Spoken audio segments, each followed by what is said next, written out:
स्वागत है आप सभी का। आपके साथ मैं हूं स्वप्निल और आप देख रहे हैं महारो राजस्थान। शुरुआत करेंगे बड़ी खबर से। कोटपुतली से यह खबर मिल रही है, ग्रामीणों ने स्टेट हाईवे को जाम कर दिया है। सड़क की मरम्मत और टोल प्लाजा हटाने की इनकी मांग है। इन्हीं मांगों को लेकर ग्रामीणों ने हल्ला बोला है। बड़ी संख्या में ग्रामीणों ने टोल प्लाजा पर टायर भी जलाकर अपना विरोध दर्ज कराया। ग्रामीणों ने कोटपुतली सीकर स्टेट हाईवे जाम कर दिया है। ज्यादा जानकारी के लिए बात करेंगे सहयोगी हीरालाल से।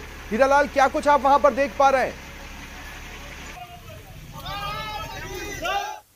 पूरा मामला है जहां वाहन चालकों से टोल वसूली तो की जा रही है, जबकि यहां सड़क बुरी तरीके से क्षतिग्रस्त हो चुकी है। इससे गुस्साए ग्रामीणों ने विरोध प्रदर्शन किया है। ग्रामीणों ने टोल प्लाजा पर टायर जलाकर विरोध जताया और धरना दिया है। ग्रामीणों के विरोध प्रदर्शन की सूचना पर यहां पुलिस मौके पर पहुंची और ग्रामीणों से समझाइश की, लेकिन जो विरोध कर रहे थे, जो लोग विरोध कर रहे हैं, उनकी मांग है कि जब तक सड़क की मरम्मत नहीं होती तब तक वो टोल वसूली नहीं करने देंगे और टोल प्लाजा को हटाने की उनकी मांग है। जाम से यहाँ पे कई किलोमीटर तक जो वाहनों की कतारें भी लग गई। पुलिस अधिकारियों ने समझाइश करके मामला शांत करवा दिया है और जाम खुलवा दिया गया। फिलहाल यहाँ स्थिति नियंत्रण में है। तो ग्रामीण अपने अपने घरों की ओर लौट गए?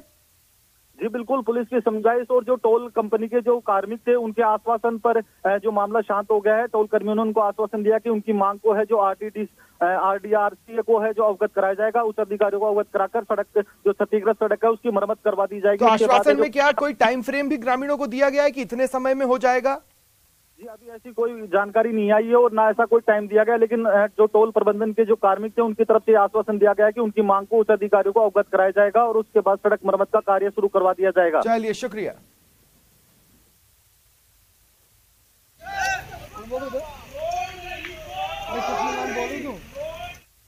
और श्रीगंगानगर से बड़ी खबर है। आपसी विवाद में 3 दोस्तों में चाकूबाजी हो गई।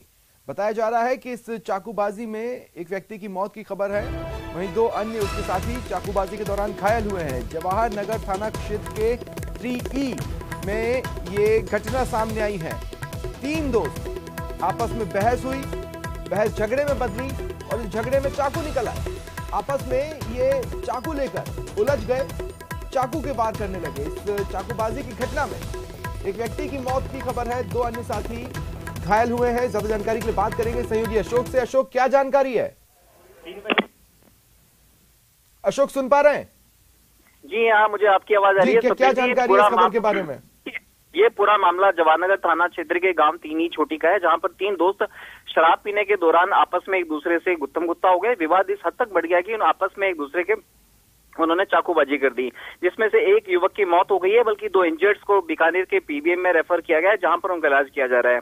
फिलहाल पूरे के पूरे मामले को लेकर श्री गंगानगर की जवाहरनगर थाना पुलिस कार्रवाई में जुटी हुई है। साथ ही साथ जांच पड़ताल की जा रही है कि आखिर असल वजह क्या रही और क्यों इस तरह की घटना सामने आई। चाकूबाजी की घटना के लिए अशोक, कोटा से इस तरह की खबरें आती है। श्रीगंगानगर से अगर मैं गलत नहीं हूं तो बीते कुछ दिनों में ये दूसरी या तीसरी बार है कि चाकूबाजी की खबर आई है। किस तरह के चाकू का इस्तेमाल इन लोगों ने किया, पुलिस ने इसमें क्या कार्रवाई की है और बहस किस बात पर हुई थी? देखिए, बहस का जो विषय जो सामने आ रहा है वो विषय था कि तीनों शराब के नशे में पार्टी कर रहे थे और जो गाना बदलने को लेकर आपस में झगड़ा हुआ। किसी एक दोस्त की फरमाइश थी कि ये गाना सुनना है, लेकिन दूसरे दोस्त ने कहा कि नहीं जी ये गाना सुनना है। तो इसी चीज को लेकर आपस में विवाद हुआ और जो घर में नाइफ, जो किचन नाइफ होता है, उसी से उन्होंने एक दूसरे के ऊपर हमला कर दिया, जिसमें एक युवक की मौत हो गई है। पुलिस ने उस घटनास्थल से उस चाकू को भी बरामद करते हुए और पूरे मामले की पड़ताल भी शुरू कर दी है। चलिए, शुक्रिया तमाम जानकारी के लिए। और जयपुर से बड़ी खबर है। एक तरफ सरकार की कोशिश है इसी बजट सत्र में राइट टू हेल्थ बिल लेकर आने की, उसे पारित करवाने की, दूसरी तरफ बदस्तूर इसका विरोध जारी है। अब देखिए, आईएमए ने राइट टू हेल्थ बिल के विरोध में एक बड़ा ऐलान किया है। कल बंद का ऐलान किया है, यानी मेडिकल सेवाएं कल बंद रहेंगी। हालांकि इस ऐलान से इमरजेंसी सेवाओं को दूर रखा गया है, उन्हें शामिल नहीं किया गया है। इसका मतलब है कि कल मेडिकल स्टाफ प्रदर्शन करेगा, सेवाएं बंद रहेंगी, हालांकि इमरजेंसी सेवाओं को बाधित नहीं किया जाएगा। तो ऐसे में मेडिकल व्यवस्था चरमरा सकती है। यह बड़ा ऐलान है राइट टू हेल्थ बिल के विरोध में। हालांकि राइट टू हेल्थ बिल पर आपसी मतभेद दूर करने की कवायदों के तहत सरकार की ओर से वार्ता का न्योता था और वार्ता की मेज पर दोनों धड़े बैठे भी थे, लेकिन अब लग रहा है कि मतभेद दूर नहीं हुए हैं और आईएमए ने यह बड़ा ऐलान किया है।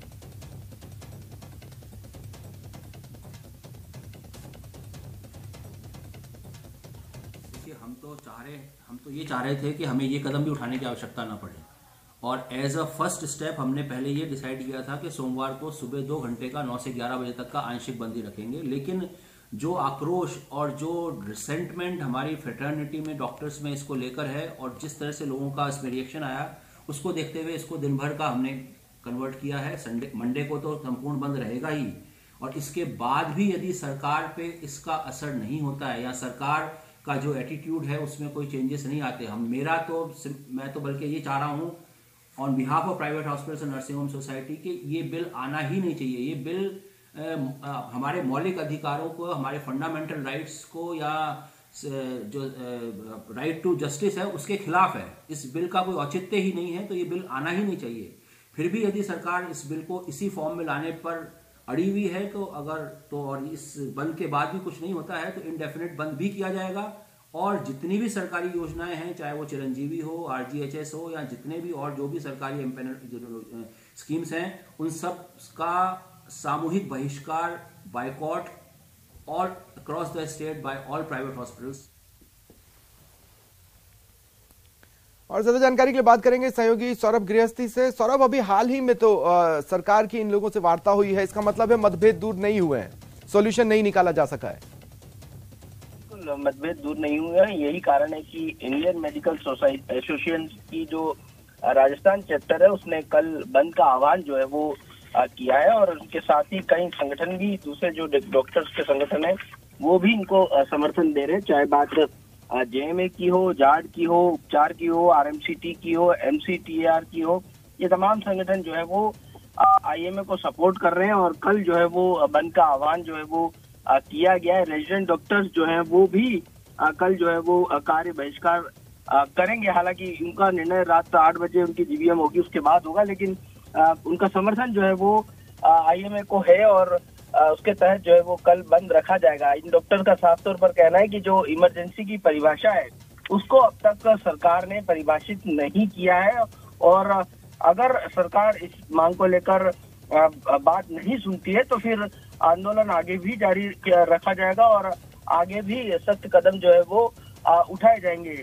IMA की तरफ से कल बंद है। मोटे तौर पर अगर आप सौरभ बता पाए इस बंद के ऐलान का किस तरह का असर पड़ सकता है, और क्या सचमुच कोई वैकल्पिक व्यवस्था सरकार की ओर से इस बंद को देखते हुए की जा सकती है?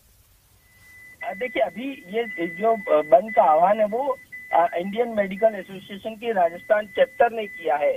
सरकारी डॉक्टर्स जो है वो इसमें शामिल नहीं है, और प्राइवेट डॉक्टर्स संभवतः कई लोग डॉक्टर्स जो है वो इसके समर्थन में आ सकते हैं और वो बंद रख सकते हैं। तो प्राइवेट सेक्टर में इलाज जो है वो कल मुश्किल जो है वो हो सकता है, लेकिन ये देखना होगा कि IMA के आह्वान पर कितने डॉक्टर जो है वो समर्थन में आते हैं। हालांकि ये अलग बात है कि तमाम डॉक्टर्स का इनको समर्थन जो है वो हासिल है। कल संभवतः निजी जो सेंटर्स हैं, निजी अस्पताल है या निजी नर्सिंग होम है, वे जो है वो बंद हो सकते हैं, और परसों भी जो है वो बंद का आह्वान जो जयपुर के जो निजी अस्पताल है उनकी तरफ से किया गया है। तो कल और परसों दोनों दिन जो है वो संभवतः ये बंद है, और चूंकि परसों जब विधानसभा सत्र शुरू होने जा रहा है तो दोपहर 3 बजे विधानसभा में बैठक है। चलिए, शुक्रिया सौरभ तमाम बातचीत के लिए। और जयपुर से बड़ी खबर है, मुख्यमंत्री अशोक गहलोत का आज का जो बजट पूर्व संवाद का कार्यक्रम था उसका समय बदला है। अब ये बैठक सचिवालय में शाम 7 बजे शुरू होगी। कॉन्फ्रेंस हॉल में बजट पूर्व संवाद किया जाएगा। व्यापारी संघों के प्रतिनिधियों को इस बैठक में बुलाया गया है, वो इस बैठक में शामिल होंगे और बजट को लेकर अपने क्षेत्र से जुड़े सुझावों से सरकार को अवगत कराएंगे। CS उषा शर्मा, अतिरिक्त मुख्य सचिव अखिल अरोरा भी इस बैठक में शामिल होंगे।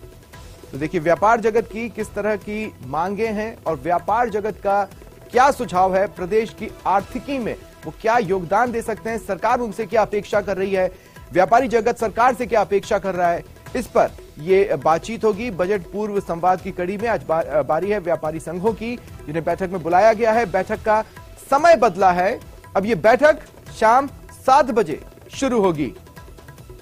ज्यादा जानकारी के लिए बात करते हैं सहयोगी सचिन से। सचिन, क्या जानकारी है? बिल्कुल, देखिए बजट पूर्व बैठकों का दौर लगातार जारी है, क्योंकि CM अशोक गहलोत कह चुके हैं कि 8 फरवरी को अपना बजट पेश करेंगे।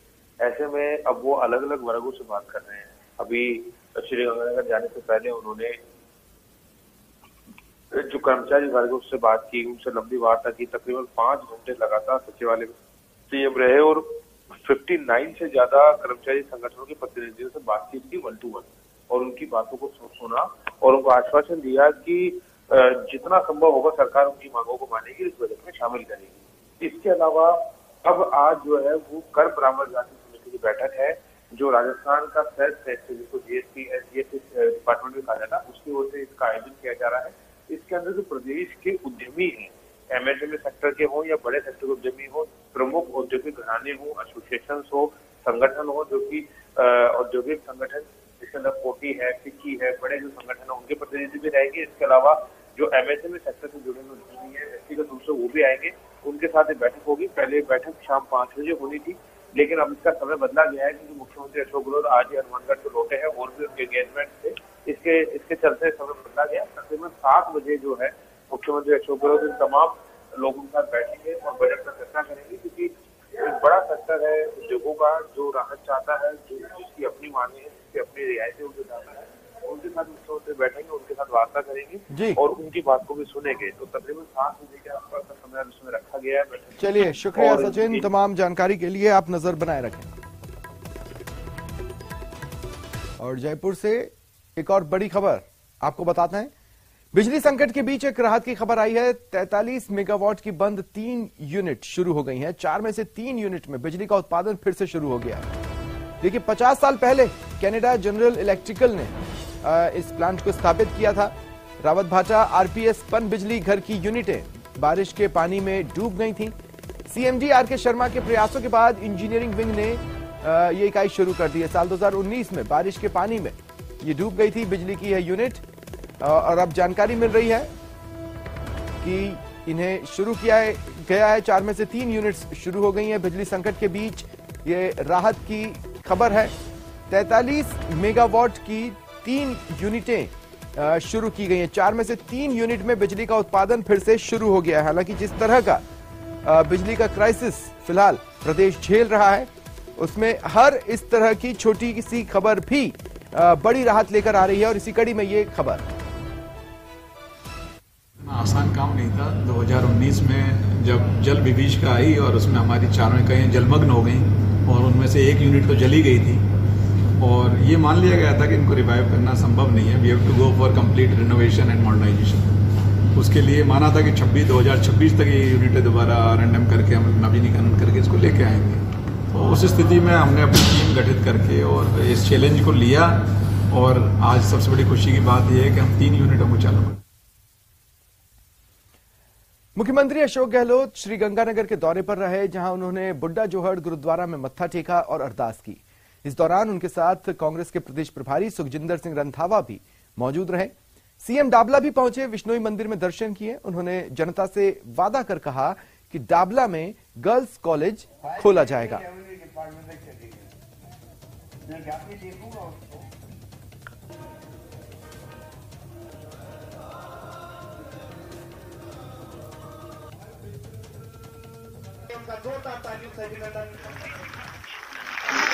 तो मैं समझता हूँ कि 8 तारीख को आपको उम्मीद करता हूँ कि अभी क्योंकि स्कूल प्राइवेट है, मान लीजिए सरकारी स्कूल के लिए हमने कहा है कि जहाँ 500 बच्चे होंगे उसको बना देंगे कॉलेज, सरकारी कॉलेज बना देंगे। स्कूल प्राइवेट है तो मैं कोई रास्ता निकाल रहा हूँ, कोई रास्ता निकाल के आपके 15 साल में निकल रहे क्यों कह रहे थे मुझे, तो आप निश्चिंत रहो, कोई रास्ता निकालेंगे कि ये कॉलेज जो है, चाहे नई कॉलेज दें, चाहे इसको स्कूल को बंद कर दें, आप मेरे में छोड़िएगा। और यहाँ पर कॉलेज की मैं समझ लो कि आपको मैं कह चुका हूँ, आप निश्चिंत रहे, कॉलेज खुल जाएगी। आप भाजपा राजस्थान की ओर से अनुसूचित जाति अनुसूचित जनजाति के प्रदेश स्तरीय प्रशिक्षण शिविर वर्ग का आयोजन मेहंदीपुर बालाजी के बर्फानी धाम में किया जा रहा है। बीती रात भाजपा के प्रदेश अध्यक्ष सतीश पूनिया ने इसमें शिरकत की। उन्होंने पेपर लीक मामले में बात कर कहा कि ये राजस्थान सरकार की हठ धर्मिता है, जिसने नौजवानों के सपनों को तोड़ने का काम किया। अभी जब विधानसभा शुरू होगी तो नेता सदन के अंदर और बाहर सरकार को घेरेंगे। उन्होंने बिना किसी का नाम लेते हुए कहा कि पेपर लीक राजनीतिक संरक्षण में हुआ।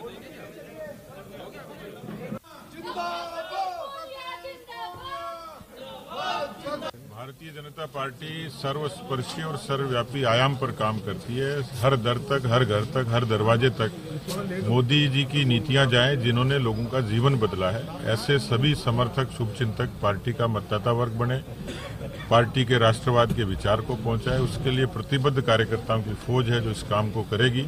इस नाते हमारे अनुसूचित जाति, जनजाति और पार्टी के सभी तबकों के वर्गों तक, क्योंकि हम लोग सब कहते हैं सबका साथ, सबका विकास, सबका विश्वास और सबका प्रयास, उसी कड़ी में पार्टी का।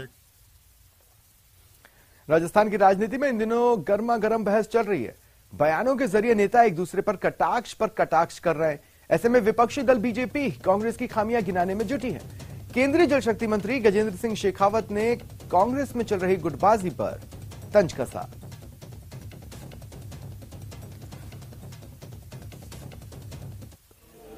देखिए, मुझे लगता है कि यह ऐसा विषय है जिस पर मुझे टिप्पणी करने का अधिकार नहीं है, क्योंकि वो उनके घर की लड़ाई है। लेकिन ये कोरोना के अलावा बाकी जितने भी विशेषण दिए गए हैं, जो नकारा कहा गया होगा, निकम्मा कहा गया होगा, डरपोक कहा गया होगा, वो सब के सब विशेषण मुझे भी मिल चुके हैं। तो इसलिए मुझे लगता है कि अब उम्र की बढ़ती हुई उम्र के साथ साथ में माननीय मुख्यमंत्री जी का स्वभाव हो गया है कि बूढ़े आदमी जिस तरह से कह देते हैं, मुझे लगता है इस बार भी उन्होंने कुछ कहा होगा। राज्यसभा सांसद डॉक्टर किरोड़ीलाल मीणा ने राजस्थान कांग्रेस पर एक बार फिर निशाना साधा। कहा, कांग्रेस पार्टी में अब ऐसा कोरोना घुस गया है जो कांग्रेस को राजस्थान में तहस नहस कर देगा। राज्यसभा सांसद किरोड़ीलाल मीणा ने केंद्र सरकार में मंत्री बनाए जाने की अटकलों पर जवाब देते हुए कहा कि यह निर्णय पार्टी को करना है, लेकिन उन्हें यह चिंता हो रही है कि यदि उन्हें जिम्मेदारी मिल गई तो फिर कैसे राजस्थान में सड़कों पर उतर पाएंगे। आपको ध्यान हो, बीच में वेणुगोपाल आए थे तो दोनों के हाथ मिला के गए थे, तो मैंने उस समय बयान दिया था कि ये हाथ तो कुछ दिनों के हैं, राख के नीचे आग धधक रही है, राख जैसे ही हटेगी अग्नि प्रचंड उससे प्रज्वलित होगी। वो समय आ गया कि पायलट नहीं रुक रहे, बयान दे रहे हैं। और वो तो कह रहे हैं जादूगरी होते हुए भी किस जादू से पेपर निकला, और ये उनको कोरोना कह रहे हैं। गहलोत साहब ने एक बार कहा था कि 15 साल तक मेरा कोई बाल बांका नहीं कर सकता। दूसरे दिन पायलट साहब ने कहा था कि 50 साल तक भी मेरा कोई बाल बांका नहीं कर सकता। गहलोत साहब पायलट को गद्दार कह चुके हैं, नकारा कह चुके हैं और निकम्मा कह चुके हैं। तो अब कोरोना कह दिया, क्या फर्क पड़ता है। पर देश की, प्रदेश की जनता कोरोना से बची रहे, ये भगवान से हम कामना का चाहते हैं। और ऐसा कोरोना कांग्रेस में घुस गया जो कोरोना कांग्रेस को पूरी तरह से तहस नहस कर देगा राजस्थान में। अजमेर से बड़ी खबर मिल रही है। प्रधानमंत्री मोदी का 28 जनवरी को आसींद दौरा प्रस्तावित है। भगवान देवनारायण की 1111वीं जयंती पर प्रधानमंत्री नरेंद्र मोदी आएंगे। मालासेरी जुमरी में धर्म सभा में पीएम मोदी शिरकत करेंगे। इधर पुष्कर में पीएम मोदी के आगमन की तैयारियों को लेकर बैठक हुई है। बीजेपी के राष्ट्रीय मंत्री अलका गुर्जर, सांसद सुखबीर सिंह जौनापुरिया बैठक में मौजूद रहे। पूर्व मंत्री कालूलाल गुर्जर, हेम सिंह भड़ाना, ओबीसी मोर्चा प्रदेश अध्यक्ष ओम प्रकाश भी बैठक में मौजूद रहे और प्रधानमंत्री के दौरे को लेकर इसमें चर्चा की गई। कैसे इसे सफल से सफलतम बनाया जाए, इस पर मंथन किया गया। जिला प्रभारी मंत्री डॉक्टर सुभाष गर्ग जोधपुर दौरे पर हैं। दौरे के दूसरे दिन ग्रामीण इलाकों में विजिट करने से पहले मीडिया से मुखातिब हुए। डॉक्टर सुभाष गर्ग ने कहा कि कांग्रेस के हाथ से हाथ जोड़ो अभियान से और अधिक मजबूती मिलेगी। उन्होंने कहा यह अभियान 2 महीनों तक चलेगा, जिसमें सभी गांव में जाकर युवाओं, महिलाओं, बुजुर्गों से हाथ मिलाकर योजनाओं को जन जन तक पहुंचाने का प्रयास भी रहेगा।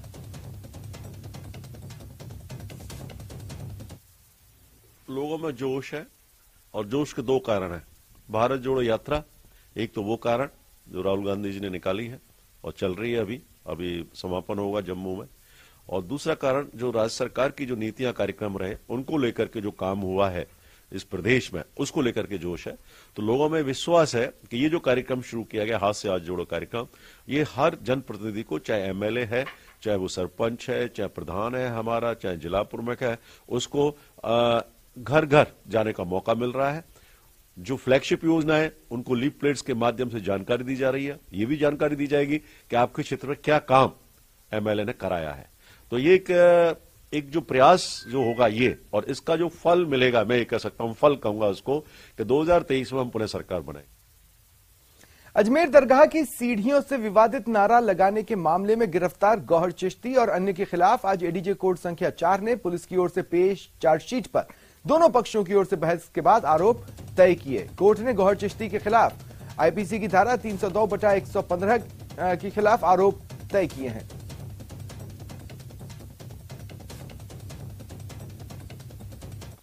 ये 17 जून 2022 की बात है, जब दरगाह की सीढ़ी पे गौहर चिश्ती वन्ना ने सर तन से जुदा वाला जो नारा लगाया था, उसमें न्यायालय ने चार्जशीट पेश की न्यायालय में अनुसंधान अधिकारी ने। आज जो है गौहर चिश्ती पर वन्ने पे चार्ज फ्रेम किया गया। न्यायालय ने अपराध को सुनने। भरतपुर में कॉलेज में छात्रों के प्रदर्शन की खबर है। महारानी श्री जया कॉलेज में छात्रों ने प्रदर्शन किया, प्रिंसिपल कार्यालय पर ताला लगा दिया और भूख हड़ताल पर बैठे। छात्र संघ कार्यालय का उद्घाटन न करने से ये आक्रोशित हैं।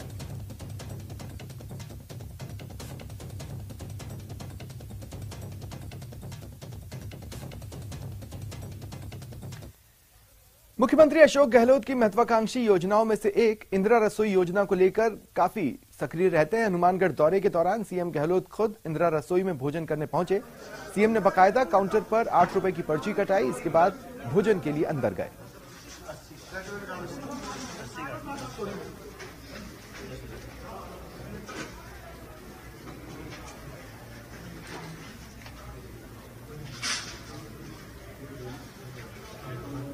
तो तस्वीरें आपके टीवी स्क्रीन पर हैं, आप देख सकते हैं। महत्वाकांक्षी योजना है सीएम गहलोत की, प्रदेश में कोई भूखा न सोए इसलिए ये योजना लाई गई। और सभी दिग्गज कांग्रेसियों को ये निर्देश भी दिए गए हैं कि भाई समय समय पर इंदिरा रसोइयों में जाइए और जाकर देखिए व्यवस्थाएं ठीक है या नहीं।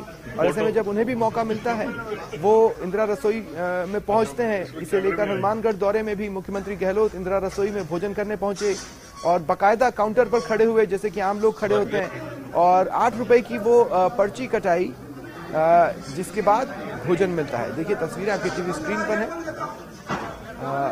8 रुपए की पर्ची मुख्यमंत्री अशोक गहलोत ने कटाई और उनके साथ जो खाना खाना चाहते थे उनके लिए भी पर्ची कटाई गई और इसके बाद ये पर्ची कटाकर वो भोजन के लिए अंदर गए। और सीएम गहलोत ने इंदिरा रसोई के निरीक्षण के दौरान खाना खा रहे लोगों से भी योजना के संबंध में और इंदिरा रसोई में बने खाने के संबंध में, वहां की व्यवस्थाओं के संबंध में फीडबैक लिया। देखिए आप, वहां पर जो लोग खाना खा रहे थे उनसे सीएम गहलोत ने बातचीत की। सीएम ने उनसे खाने की गुणवत्ता और रसोई की सफाई को लेकर भी बातचीत की, सवाल पूछा। सीएम गहलोत ने यह वीडियो अपने ट्विटर अकाउंट पर शेयर किया, आप खुद सुन लीजिए। हाँ जी बिल्कुल अच्छा है। आप लोग नहीं रोज आते नहीं रोज आते आप तो नहीं आते हो सब लोग मिलने वाले आप लोग व्यापार रोज मंडी से आए हो। हमारी मंडी में बहुत जोरदार चल रहा है जी ये रसोई का, बहुत जोरदार जी, बहुत जोरदार। इस यहाँ इस रसोई में मैं 2-3 राउसर मंडी का देख लूँ और वहाँ भी ये रसोई करें, बहुत बढ़िया जी, बहुत बढ़िया। कहीं कोई दिक्कत नहीं। तीसरी बार आज खाना खाया मैं हनुमानगढ़ से यहीं से, और मैं स्कूल भी चलाता हूँ, स्कूल चलाता हूँ मैं, आदर्श बाल निकुंज सीनियर सेकेंडरी स्कूल है मेरा। तीसरी बार खाना खाया सर, यहीं पे खाया। बताओ आप जो स्कूल चलाते हो, हाँ जी, तब भी आपको यहाँ आके खाना खाने का नहीं सर? हाँ मन होगी, जब घर से नहीं लेके आते, मेरा टाउन में रहता हूँ मैं, तो कभी घर से नहीं लेके आते। तो जैसे आज सुबह से सभा में थे उधर से, तो तेरा भूख लग रही थी, मैं खाना सुबह से कुछ खाया नहीं साहब, मटर पनीर सुबह के भूखे थे, तो आज भूखे थे आज एकदम। और आप ठीक है, बड़ी योजना, पता लगे तभी आप आ रहे हो, लेकिन आपसे पहले ना यहाँ पे 4-4 रोटियां खा चुके। फिलहाल इतना ही, नमस्कार।